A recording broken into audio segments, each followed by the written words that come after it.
very helpful for Pakistan to achieve, and we did it by our own means. First and foremost, they said, it was our shared vision in our organizations.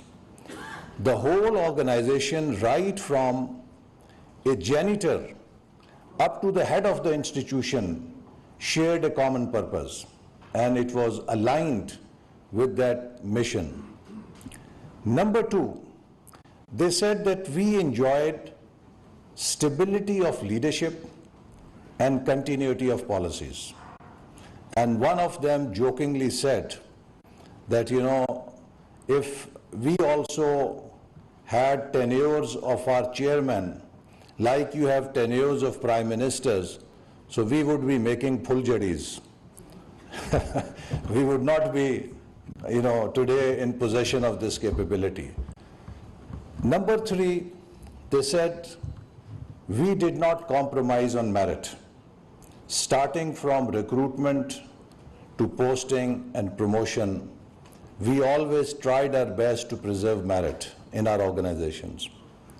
The fourth thing they said, it was not the machines that enabled us to achieve this. We focused on our human resource development. It was our people that helped us achieve this. Now, there were a couple of other things. Now, I think we need to apply these lessons to education sector. And to me, one of the major missing links in our social sectors is stability and continuity of policies.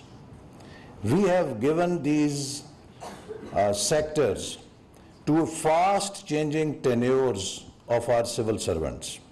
They come for 4 weeks, 2 months, 5 months, and they change.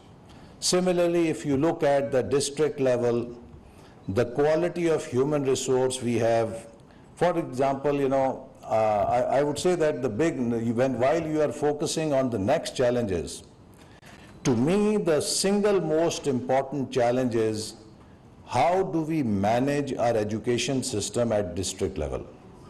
I remember I had proposed to the Chief Minister then, Mr. Shehbaz Sharif, in the last years of his tenure, that we need to professionalize education and health sectors at district level.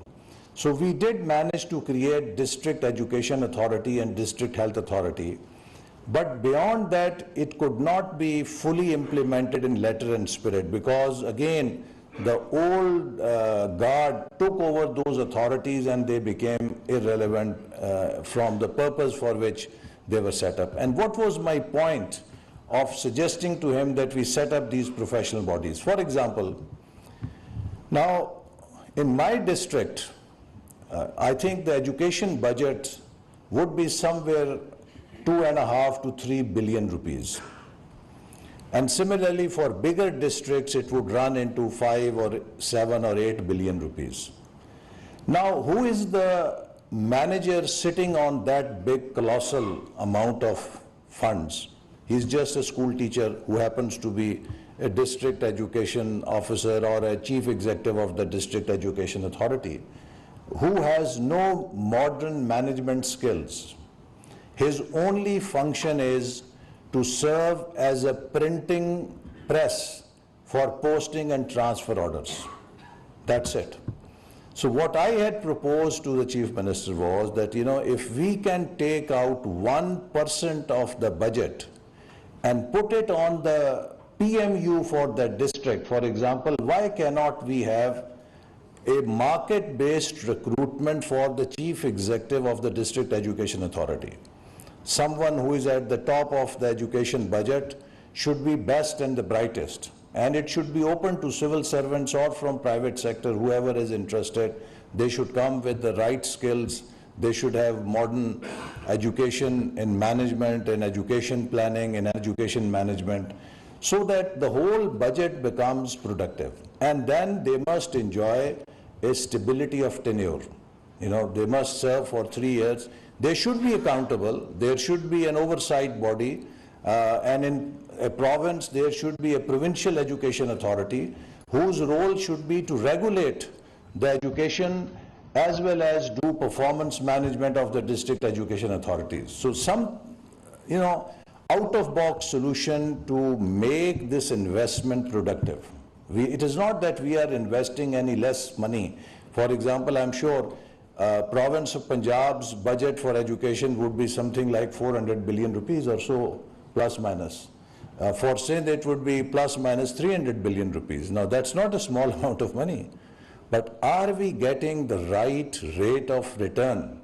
Are we getting the right impact for that investment that we are making? And I think all those things, those were being discussed, that how do you bring accountability? How do you do stock taking to make sure that the KPIs that have been set up are being achieved or not? So one of the fundamental weaknesses in our system is that we have a poor education management system. And let me give you another example. In my constituency, I called all the headmasters of our government schools. And now I ask them that, please, can you tell me what is your monthly pay package? So starting from the first one till the last one, everyone had a six-figure tag, 100,000 rupees, 110,000 rupees, 115,000 rupees, all like that. So then I asked them that, can you please tell me how many private schools in district of Narwal are giving same pay scale to their headmasters and headmistresses? So there was pin drop silence. So I said that, can you give me one example where even any private school is giving them 60% or 70% of what you are getting? Again, there was pin drop silence. So then I said, this is probably one area where public sector is paying its people more than the private sector. So then at least public sector is also entitled to get better results than the private sector. Why is it that we are not getting better results than the private schools?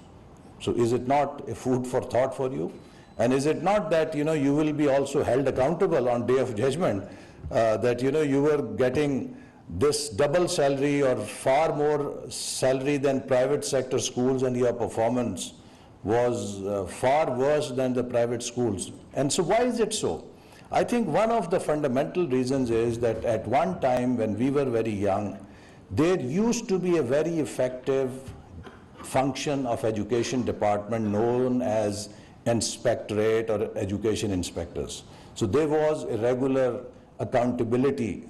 But then with the spread of education infrastructure, that inspection system almost became redundant or meaningless. It spread so thinly that there is hardly any education accountability in terms of how things are managed. So I would say that, while we have big challenge, from curriculum, how do we enter the new century where whole of the education curriculum that was developed in industrial world has become redundant. Today, critical thinking, innovation, creativity, group learning, all those things have become very important, which are very different from our old model of learning. So how fast do we embrace them? That is one challenge. But on the other side, as I said, how do we revamp our education management system for results is another challenge. So with kind of partnership that we have with our development partners, and we have this great opportunity of British government support to help Pakistan improve its education sector, I think we need to learn from the best practices, global best practices, and all the reforms that have been done in UK also, and how best can we adapt them to our own local environment so that we don't have to reinvent the wheel. This collaboration offers that great opportunity of learning from the best practices from the developed world so that we can catch up faster. But then the real challenge, I think, would be that how best can we implement them?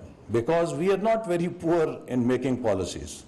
The real challenge comes in implementation. And implementation can only happen if there is a strong ownership of those policies.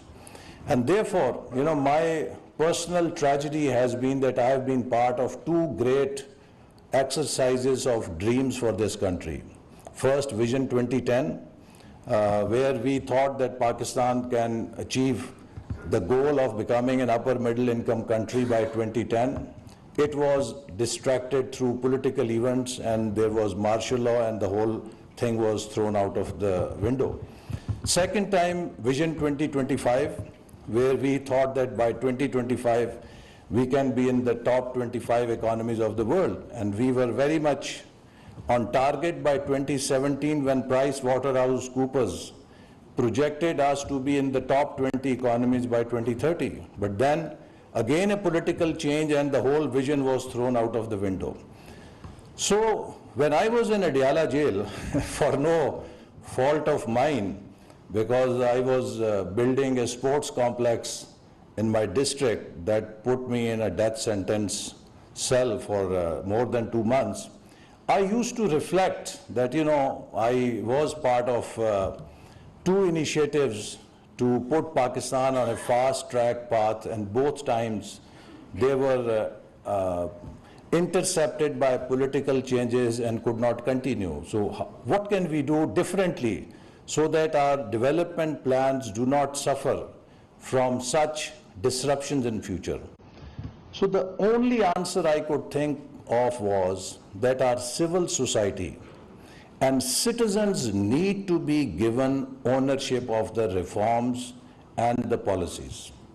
If we can develop a strong voice of our citizens, of our movers and shakers in society, they can probably guarantee that if there is a political change, they can use their voice to tell new government that we want you to follow this policy and not change it.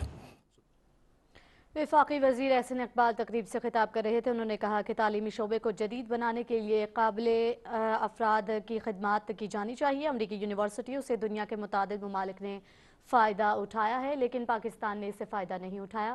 اور یہ تھی PTV تازہ ترین.